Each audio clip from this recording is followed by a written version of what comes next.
The 29th installment of the MCU in chronological order takes us to Thor: Love and Thunder, directed by Taika Waititi, returning to the chair after doing Thor: Ragnarok. The overall story of this movie is as follows.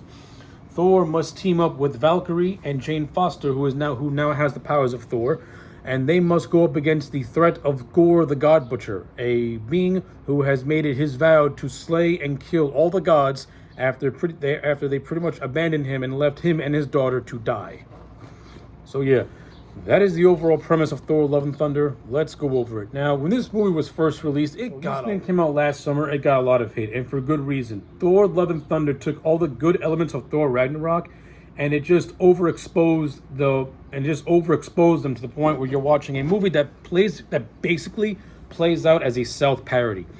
Hardly anyone in this movie takes anything seriously, and it's kind of frustrating because this movie's dealing with some pretty serious themes. It's dealing with the character of Jane Foster suffering from stage 4 cancer, a disease that's eating her away. It sets up the whole thing of Gore losing his daughter and losing his faith in gods, and then making it his life's mission to slaughter and kill every single living god just to spite them all and to soothe his own revenge. Like, this movie deals with, pretty somber, earnest, and dark themes. But to counter that, it doubles down on just horrific comedy that in some areas I got some chuckles out of it. It got some chuckles out of me. In other areas, it was flat out just not funny whatsoever. Taika Waititi is one of those directors who, if you take the reins off him, it's going to be bad. To put an analogy on it, if you're familiar with professional wrestling and Vince Russo, what made the Attitude Era work with Vince Russo at the helm was that he had Vince McMahon to filter his very outlandish ideas. Thor: Ragnarok is a good example. Taika Waititi had these outlandish ideas, but those ideas were filtered through a primary source. And that's why Thor: Ragnarok ended up being as good of a movie as it was.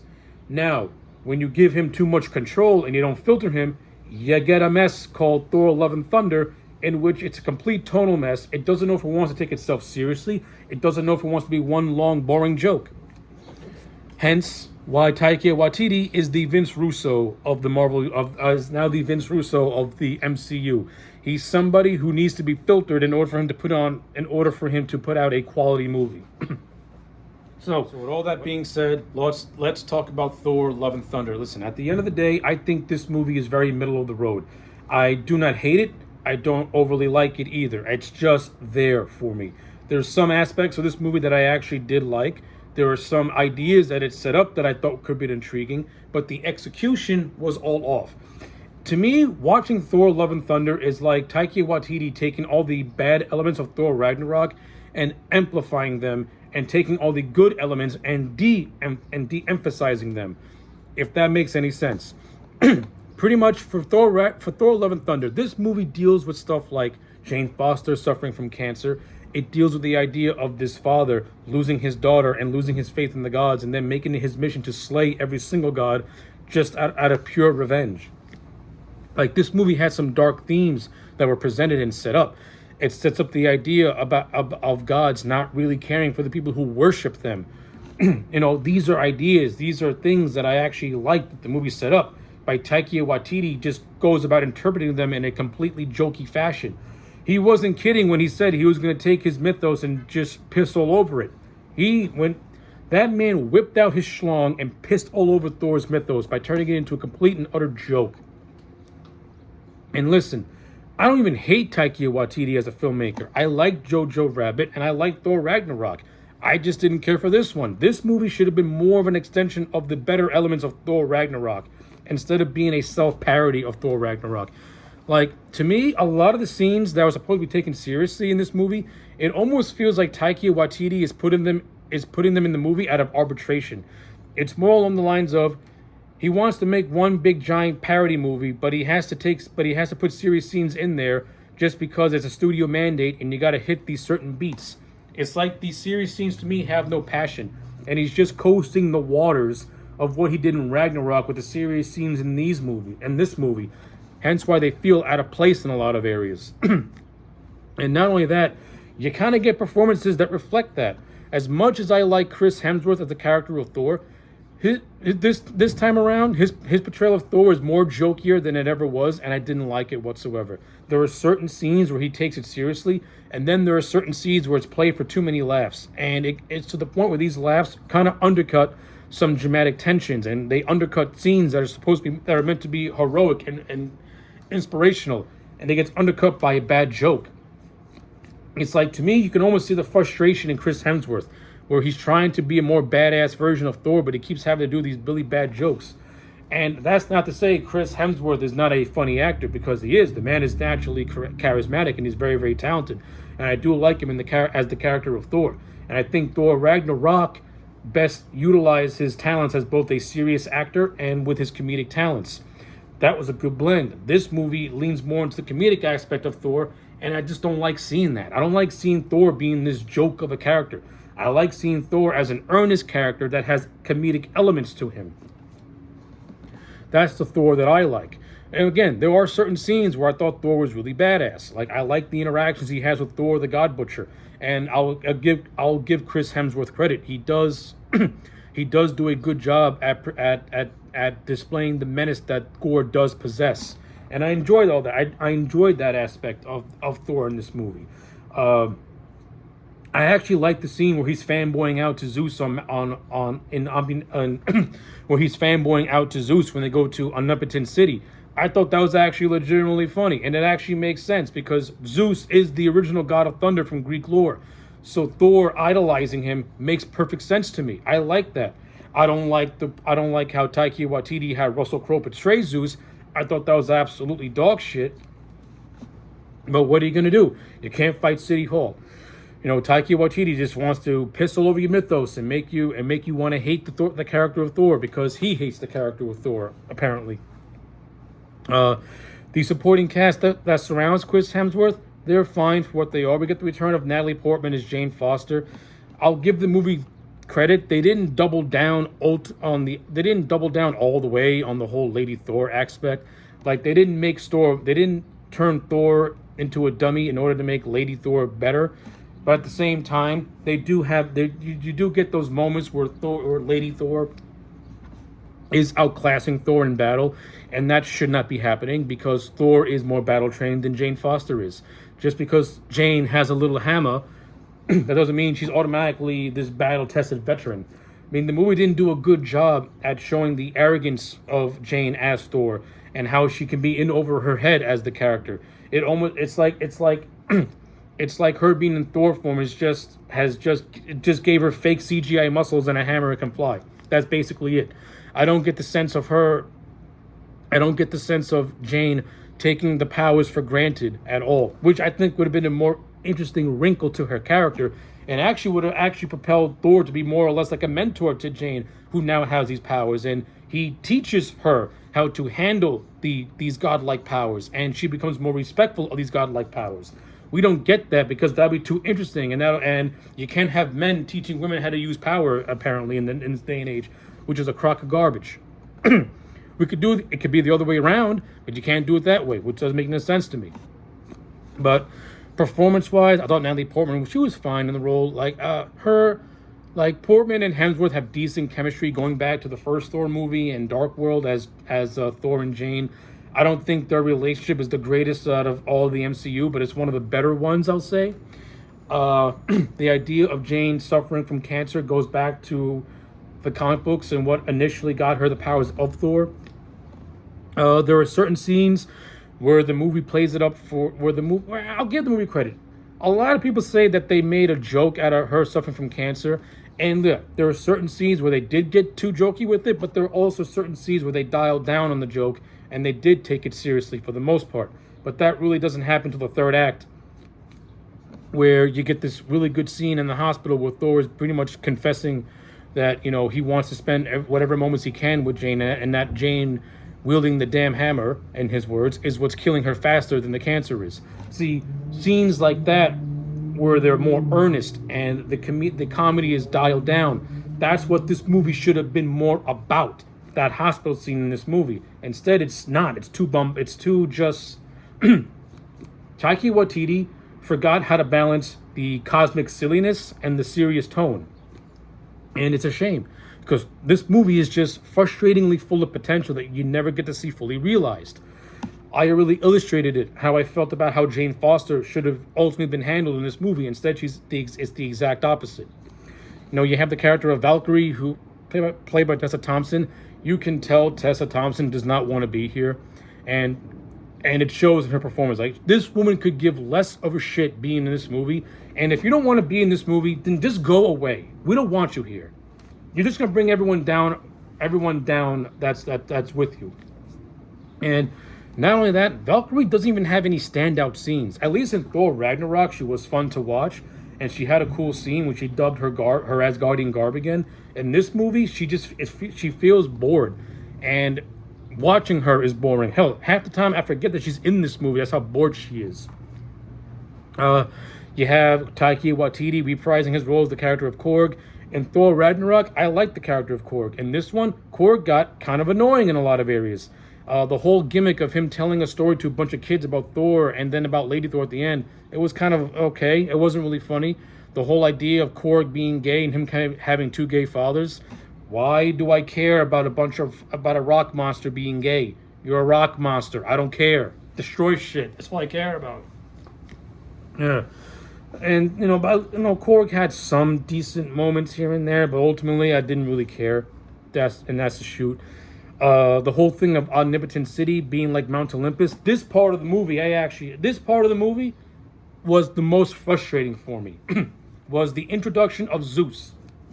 So if you know your Greek lore, Zeus is a piece of shit. He is the scummiest of the scummiest. Hades, the god of the underworld, has more redeeming qualities than Zeus does in actual Greek mythology. Now Taika Waititi shows the arrogance of Zeus, but he plays it for laughs. You have Russell Crowe, fucking gladiator, playing the character of Zeus. He should be playing him as a badass. Instead, Russell Crowe is doing a horrible Greek accent, and he's pouncing around like a little ballerina with his little tutu, and he's taking off Thor's clothes, and everyone's fainting at Thor naked, and Zeus is acting like a goofball with no intimidation whatsoever. He takes his thunderbolt staff and is like doing paw tricks with it. Like, what the hell is this? What am I watching? I like the look of Omnipotent City. It looks dazzling. It looks beautiful. But the way they portray Zeus is ridiculous. And then Thor kind of sort of kills him, and I'm underwhelmed. And it makes me question, what was the point of going to Omnipotent City and Thor seeing Zeus if you're just going to play everything up for laughs and not take it seriously? I mean, yeah, there's a moment where Zeus and Thor are talking, and Zeus is talking to Thor in a serious matter, and then he goes back to being a goofball again. It's so uneven. Like, the tone of this movie does not know if it wants to be serious or if it wants to be comedic. Every time it tries to get serious, it gets undercut by forced humor. Speaking of which, the whole joke with the screaming goats, good, loving God, I wanted Thor to take his axe and chop those fucking things head off because they were goddamn annoying. The screeching sound was abysmal, and I wanted to put my... And I wanted to go deaf because those goats were absolutely horrifically annoying. I wanted Nebula to shoot them and kill them when she pointed the gun at those goats. That's how annoying they were. They serve absolutely no purpose. The only thing these goats do is just act like flying horses with a boat to go to the Shadow Realm to fight off Gore. That's all they can do. That's all they do. That's their purpose. They serve no purpose. They're there as an unfunny gag that is just not annoying. What makes it worse is that it was based off the screaming goat meme, which I've seen once and I didn't even laugh at it because I thought it was stupid. So yeah, Taika Waititi, you're behind the times, man. Get current, dude. You're parodying memes that are like people want to forget about, but you're out of touch, and your humor is out of touch, especially with this movie. What else? In terms of... All right, before I go any further, let me talk about Christian Bale. Let me talk about Gore the God Butcher. Christian Bale is the best part of this entire movie. He has the best character. He has the best motivations. And I think his character has the best conclusion when you get to the end of the movie.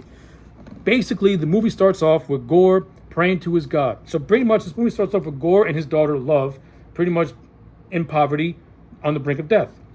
Gore wishes to his god to be saved, and his god, in a way, rejects him. And because his god rejects him, his daughter dies from starvation.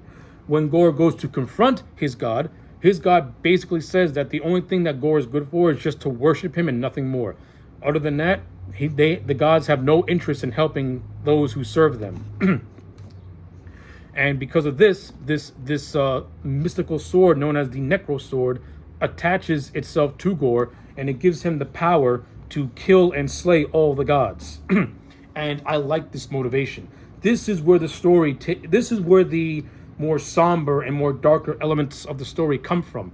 And Christian Bale puts on a great performance. He mixes the in a lot of scenes, he could be terrifying and creepy, and he can also have like a dark sense of humor to him where it actually serves the character and it doesn't feel out of place. Particularly after Gore goes to New Asgard, slaughters everyone, and kidnaps a bunch of children. There's a scene of him taunting these children by putting on a horrific puppet show, and I like it. Like Christian Bale really gets to sell Gore as like this intense, menacing villain that Thor has to take out. Like the God Butcher. This is the God Butcher.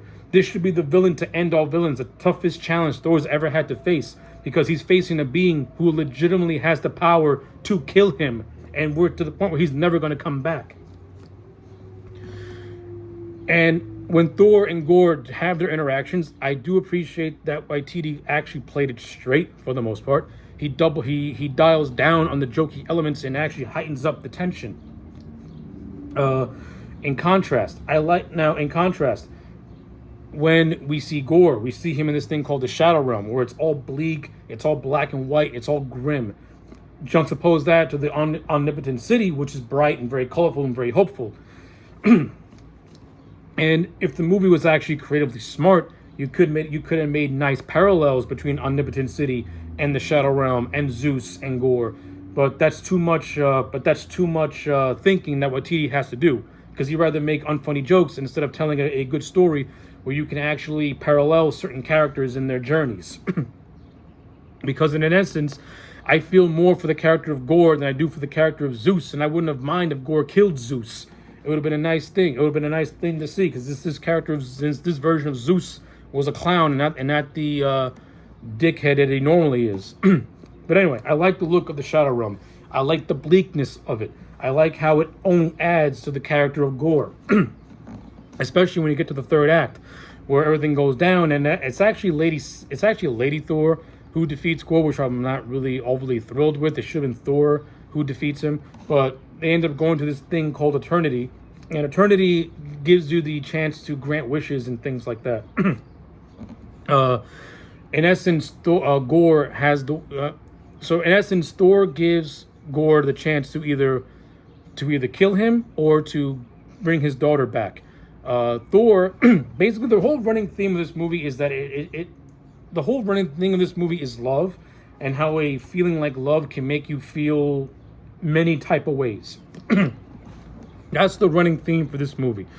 When you get to the end of it, Thor understands what the feeling of love really is. It means that you care about somebody so much that you want to spend as many moments as you can with them before they eventually fade away. So, in essence, Thor chooses to spend whatever time he has left with Jane as opposed to continuing to fight Gore. This actually inspires Gore to bring his daughter back. Now listen, is this part of the movie overly sentimental? Yes. But does it take itself seriously? I think it does. It does. The jokes are dialed down. Jane dies peacefully in the arms of Thor, and Gore gets his daughter back. But at the same time, Thor and Gore make a promise.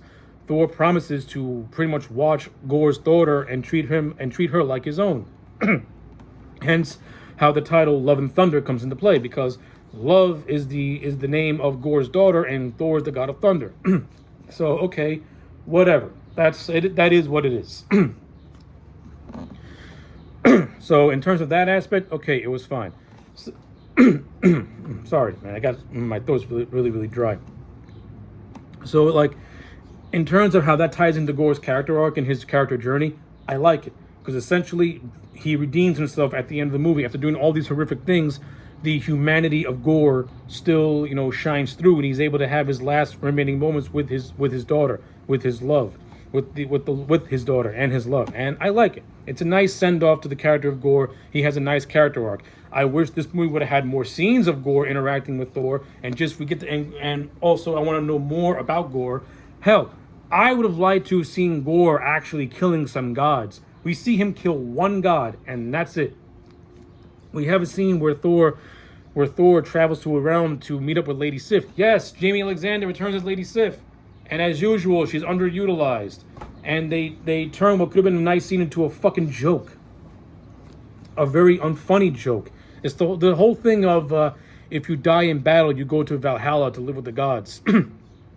And Lady Sif gives this speech about how she's about to join Valhalla, and Thor undercuts it by saying, no, you gotta die in battle, but your arm might go. And she's like, oh shit. Not funny, didn't laugh at all. Jamie Alexander deserves better as the character of Lady Sif. Man, I kind of like the fact that at the end, she and Valkyrie are going to be teachers to the new generation of Asgardian soldiers and warriors. So that's okay, I guess. But still, Lady Sif deserves better. She should have been with Thor and the gang throughout the course of this movie instead of coming off as an annoying cameo in which I'm frustrated every time I see her. Oh my god, this movie's so frustrating. Some of the action sequences are decent and some are just not.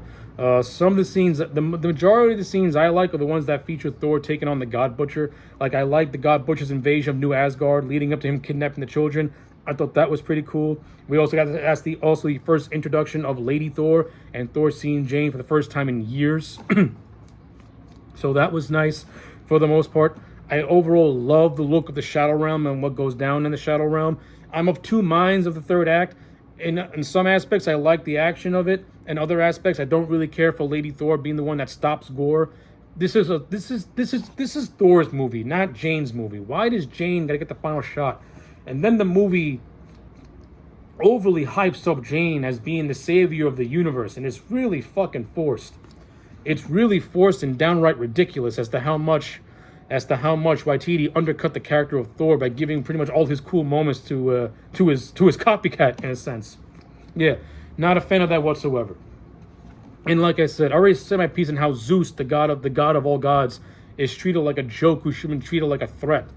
I mean, when you get to the mid-credit scene, Russell Crowe starts to play Zeus the way he should have played him, as somebody who is realizing that all gods are being treated like a joke, and it's time for them to be taken seriously again. And this is where we get the introduction to Hercules, which could set up Thor 5, and which could potentially be a bigger movie than Ragnarok. I wouldn't bring back Taika Waititi.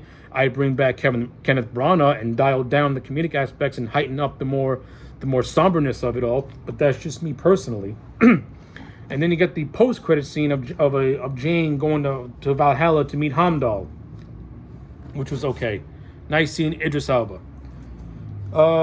Yeah, so with all being said, those are my thoughts on Thor: Love and Thunder. When all is said and done, I'm just going to give this movie a solid 5 out of 10. Thor: The Dark World is better than this movie, because at least Dark World takes itself seriously. But it's also sad to say, you can tell that without the character of Loki, Thor is kind of just a rudderless ship. That's how bad. That's actually pretty bad. It's bad that the MCU has relied so much on Loki as a character to be heavily associated with Thor, that when you try to put Thor on a journey without him, it's kind of boring. Because who he has to work with is kind of boring. The Guardians could have been a nice inclusion in this movie. Instead, they're in the first 20 minutes and you don't see them again ever. This movie would have been better off if you would have saw the Guardians at the beginning, and then Thor recruits them at the end to try and take down Gore. I think that would have been cool, and it would not have taken away from the Guardians and their own solo adventure. It would not. If anything, it would have been a nice extension as to what was set up in Endgame, and this could have been a nice and them having that one last fight scene would have been a nice send off from Thor to break away from the Guardians and for them to go their separate ways. That's what I would have did. I would have had the Guardians have more of a role in it. I would have dialed down on the comedy and heightened up more of the dramatic moments. I would have given Gore more screen time and actually see him killing more gods in very creative ways, and really sell him more as a threat. Because at the end of the day, Christian Bale is giving a performance in a movie that does not respect him as a talent and does not respect his talents. And that goes for Chris Hemsworth as well. So yeah, 5 out of 10 for Thor Love and Thunder. Let me know your thoughts in the comment sections down below. Like the video and subscribe, and I'll check you back next time for more.